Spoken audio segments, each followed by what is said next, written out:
I'd like to call on Rick Clugston now. Rick is the project coordinator for the Earth Charter Scholarship Program at the Center for Environmental and Sustainability Education at Florida Gulf Coast University. He's also the executive director of the Earth Charter US and the Earth Charter coordinator for the Forum on Religion and Ecology at Yale University. So, welcome, Rick.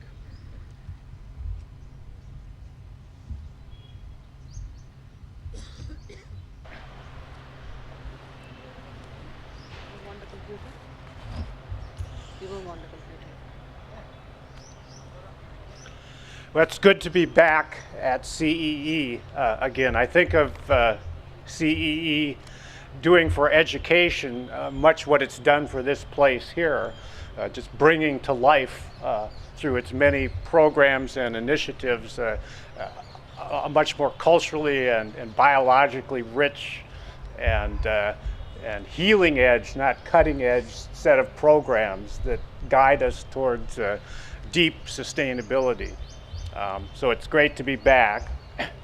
And I think as Chuck pointed out, there are a lot of synergies and a lot of intersections between the Earth Charter education efforts and the education for sustainable development efforts.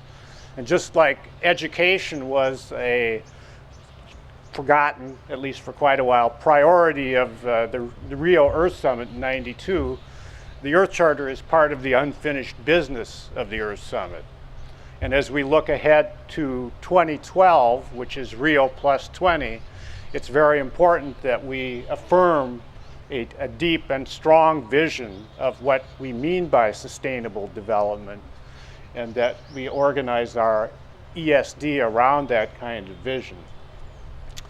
So what I want to do today briefly is talk about how the Earth Charter is a vision of strong sustainability, and to look at what that means a little bit, and then to guide us in a little exercise in imagining what a university or a school would look like if it actually reoriented, reformed itself around such a vision of deep sustainability. And then, depending on how much time I have left, I'll give some examples of universities that have taken the Earth Charter and used it both to reorient the content of education, but also, and importantly, the process of education. And a lot of those case studies, those examples, are in this Journal of Education for Sustainable Development, a special issue on the Earth Charter and ESD, which we'll talk about later.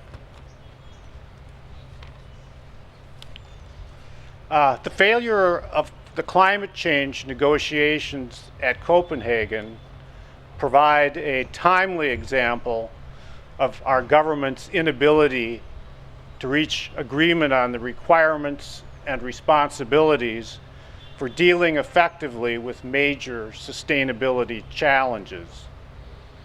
As Ruud and Brendan and others have pointed out, in Copenhagen, most countries sought to extract from the bargaining process the best short-term gain for their constituents and resisted imposing potential additional costs that might diminish economic growth and the high levels of consumption it requires.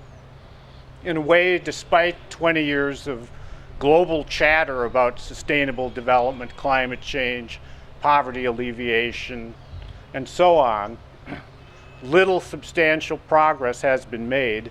And in fact, on the majority of indicators of sustainability, things are getting somewhat worse.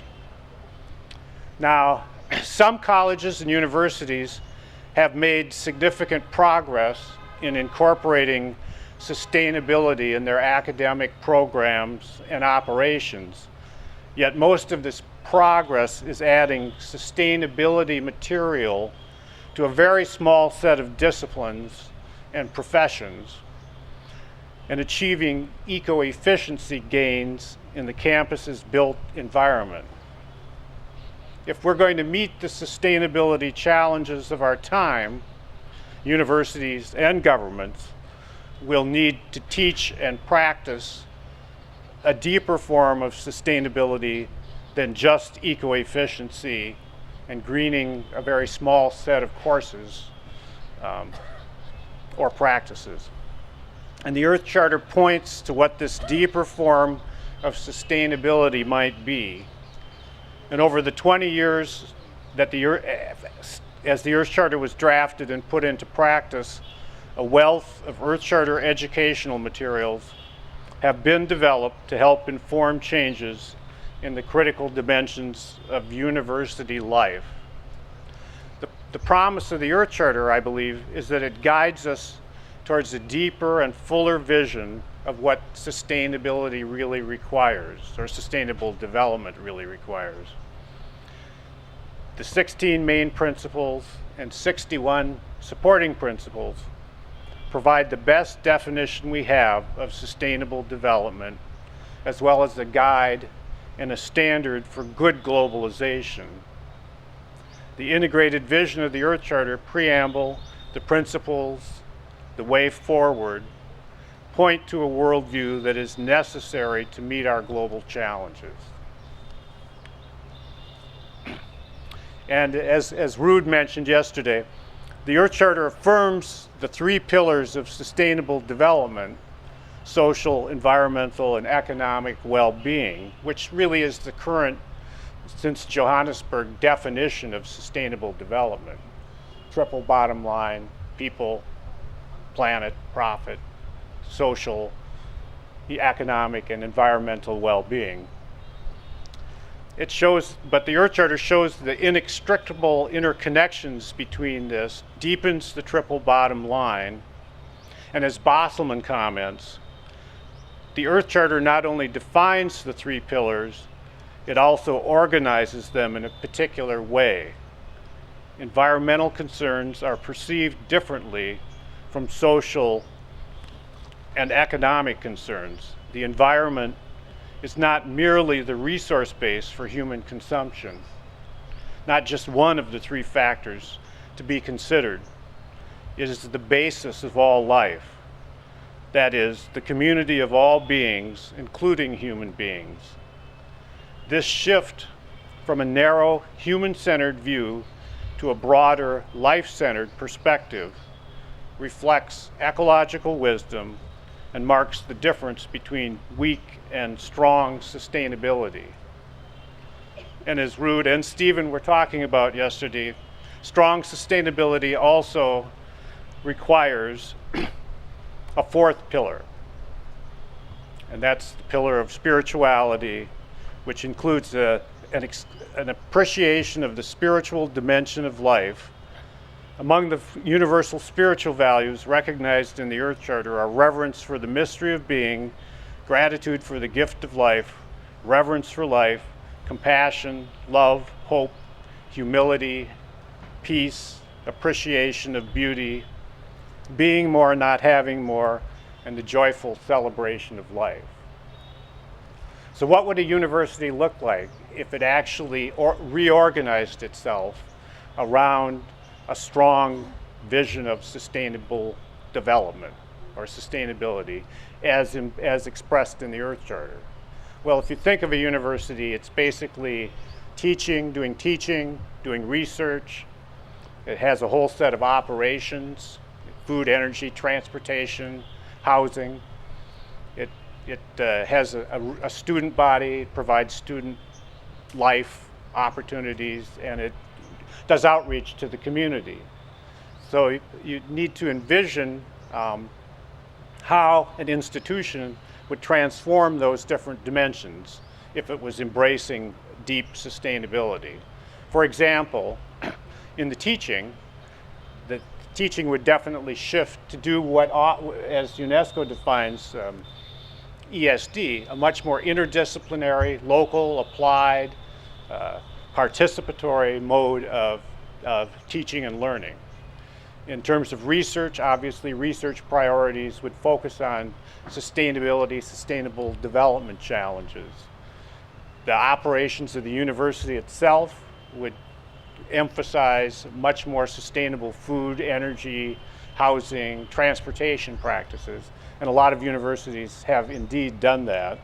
But most importantly, the mission, the planning, and the program priorities of the institution would reflect this profound commitment to ESD and the Earth Charter. And so that would be manifest in the way the mission statement is framed, and particularly it would show up in the hiring, tenure, and promotion decisions for faculty. So you couldn't hire a psychology faculty or a business faculty unless they had demonstrated some competencies in sustainability areas.